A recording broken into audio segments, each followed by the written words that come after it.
এক শকুনের বাচ্চা তার বাপের কাছে বায়না ধরল, বাবা, আমি মানুষের মাংস খাবো। শকুন বলল, ঠিক আছে বেটা, সন্ধ্যের সময় এনে দেব। শকুন উড়ে গেল আর আসার সময় মুখে এক টুকরো শূকরের মাংস নিয়ে এসে বাসায় রাখল। বাচ্চা বলল, বাবা, এটা তো শূকরের মাংস, আমি মানুষের মাংস খেতে চাই। বাপ বলল, অপেক্ষা কর বাবা।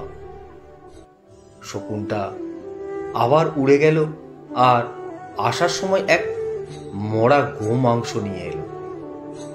বাচ্চা বলল, আরে, এটা তো গো মাংস নিয়ে এসেছো, মানুষের মাংস কোথায়? এবার শকুনটা দুটো টুকরো একসাথে মুখে নিয়ে উড়াল দিল আর শূকরের মাংসটি একটা মসজিদের পাশে আর গো মাংস একটা মন্দিরের পাশে ফেলে দিয়ে চলে এলো। কিছুক্ষণের মধ্যেই সেখানে শুরু হলো দাঙ্গা। কয়েকশো মানুষের লাশ পড়ে গেল। তখন গাছের ডাল থেকে নেমে বাপ বেটা মিলে খুব তৃপ্তিতে মানুষের মাংস খেল। বাচ্চাটা খেতে খেতে জিজ্ঞাসা করছে, বাবা, এত মানুষের মাংস এখানে কি করে এলো?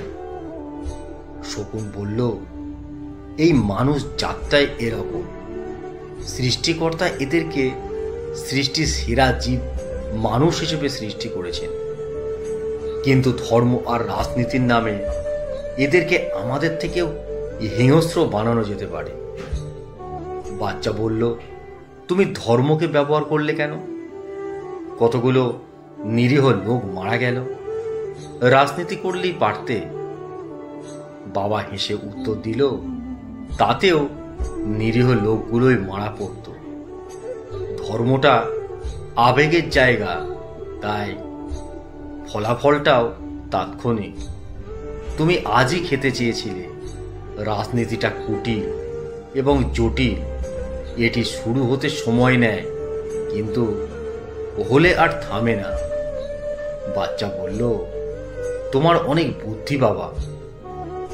শকুন, আরে দূর, এটা তো আমি মানুষের কাছ থেকেই শিখছি। এদের একটা অংশ যখনই কোনো অনিষ্ট করার চেষ্টায় ব্যর্থ হয়, তখনই সহজ রাস্তা হিসেবে হয় ধর্মকে নয়তো রাজনীতিকে ব্যবহার করে।